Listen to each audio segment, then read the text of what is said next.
नमस्कार भाई। अपने बीच बनाए रखने के लिए आप मेरे इस चैनल को सब्सक्राइब अवश्य करें। आज टीवी के माध्यम से सुबह एक शर्मनाक घटना पालघर हत्याकांड पुलिस के मध्य कारित की गई, जिसमें 2 साधु और एक ड्राइवर की मृत्यु होना बताया जाता है। यह घटना बहुत ही निंदनीय एवं शर्मनाक है और महाराष्ट्र की शासन व्यवस्था क्या कर रही है, यह बहुत ही शोचनीय प्रश्न है। पुलिस के सामने हत्या किया जाना यह कोई साधारण बात नहीं है। बहरहाल यह हत्या लॉकडाउन में जाने के कारण दर्शाया जा रहा है। तो लॉकडाउन का अगर कोई पालन नहीं कर रहा है तो उसे शासन प्रशासन दंडित करेगा, न कि जनमानस के लोग। ऐसी घटनाएं नहीं होनी चाहिए।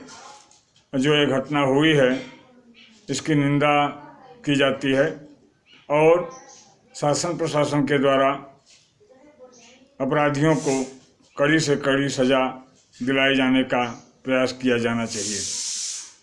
मित्रों,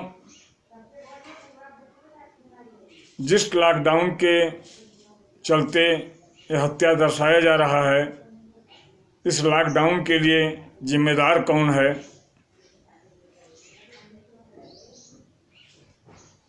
यह बड़ा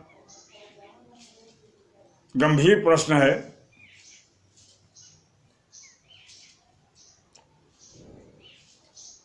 और यह लॉकडाउन करने के लिए जिम्मेदार कौन है, यह भी उसमें जोड़ा जाना चाहिए। यानी कोरोना वायरस को भारत में इस स्तर से बढ़ाए जाने में किसका सहयोग रहा, यह भी एक गंभीर प्रश्न है। मित्रों, हमारा मानना है, आप लोगों के मध्य मैं अपने विचारों को प्रस्तुत कर रहा हूं कि कोरोना वायरस भारत में 31/1/2020 को सर्वप्रथम आया, वह भी केरल स्टेट में।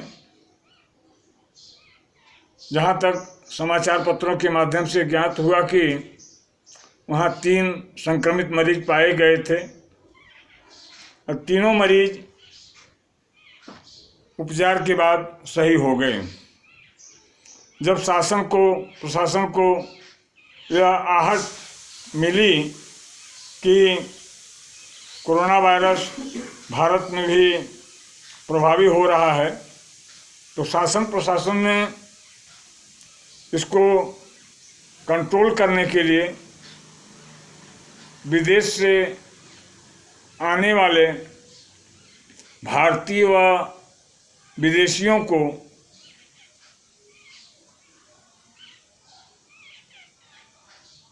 भारत में प्रवेश करने के पहले हवाई अड्डों पर स्क्रीनिंग कराए जाने का निर्देश जारी किया गया।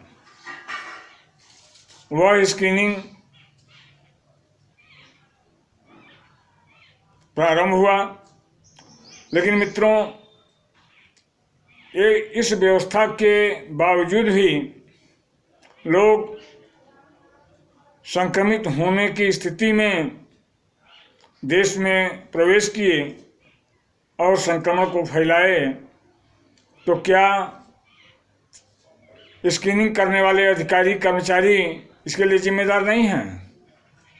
और अगर जिम्मेदार हैं तो उन्हें आज तक दंडित किए जाने की वैधानिक कार्रवाई क्यों नहीं की गई? दूसरा सवाल कि जो लोग देश विदेश से आए, चाहे वो भारतीय मूल के रहे हों, चाहे विदेश से आए हों, वो पढ़े लिखे, बुद्धिमान, धनवान व्यक्ति थे, ज्ञानवान थे, उनको यह संज्ञान होना चाहिए या रहा होगा कि हम संक्रमित देशों से आ रहे हैं, मेरे अंदर संक्रमण हो सकता है, तो उन्होंने छिपाया और छिपा करके भारत को संक्रमण से प्रभावित किया।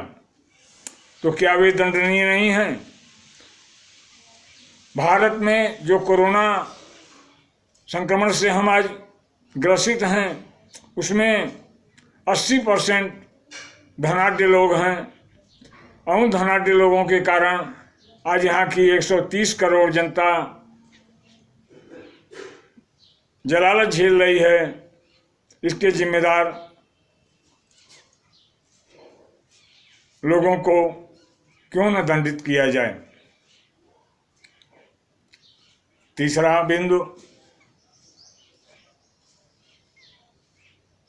जब संक्रमण का प्रभाव दिखने लगा तो माननीय प्रधानमंत्री जी के द्वारा लॉकडाउन की व्यवस्था की गई। लॉकडाउन में तमाम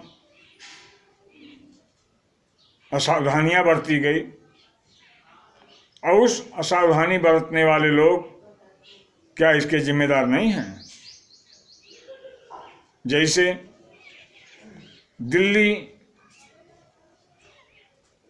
निजामुद्दीन स्थल पे 2500, 3000, 4000 आदमियों को इकट्ठा करके सभा किया जाना और उस सभा में वो संक्रमित लोग सम्मिलित हों,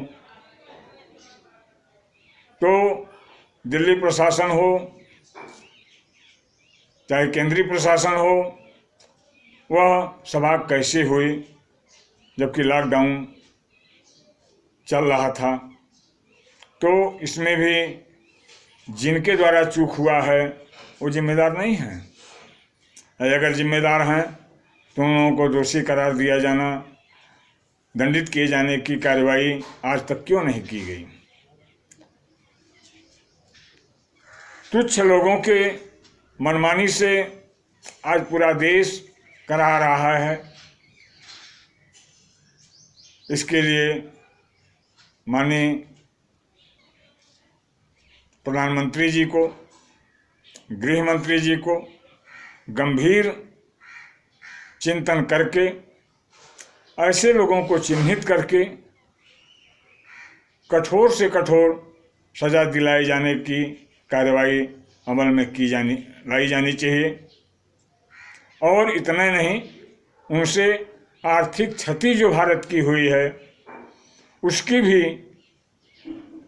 वसूली किए जाने की कार्रवाई अमल में लाई जानी चाहिए। मित्रों,